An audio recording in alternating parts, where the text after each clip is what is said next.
There's definitely no end in sight. I mean, that's why, dovetailing back into schools that can, we've been promoting cybersecurity education for high schoolers because we see that this is a trend that won't end, at least in our lifetimes, and maybe, in the next few generations, where cybersecurity is such a hard problem that jobs will always, it's a great job in the coming years. Yeah, definitely.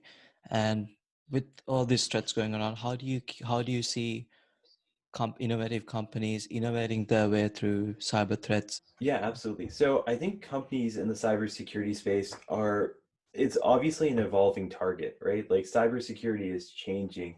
Um, the best example is back in the day, everyone had on-premise security.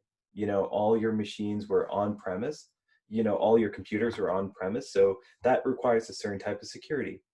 But you now need a different type of security now that companies are moving to the cloud. So now you have a different type of cloud security. So now people are going through these hybrid phases where they're going from on-prem to cloud and they have a little bit of both. And so that's where we're seeing evolution. Companies are developing new products to help provide like a one-step solution or one-stop shop for both on-prem and cloud. Um, and then think about COVID, right? Like now everyone's working from home. So the perimeter of your workforce is basically expanding. And so one of the biggest challenges we're facing, I'd say, in the cybersecurity landscape is how do you detect all sorts of different threat vectors now? One thing that I think everyone would call it corporate espionage, but one of the attack vectors that you have to think about now that's ever more prevalent is the insider threat, right? Yeah. Because back in the day, everyone's going into work, working, leave. But now you're seeing prominent cases. I think Cisco had an example of insider threat where former engineer came and hacked 15,000 plus accounts. Shopify, I saw something the other day pop across, I think. Shopify had an incident on the insider front as well.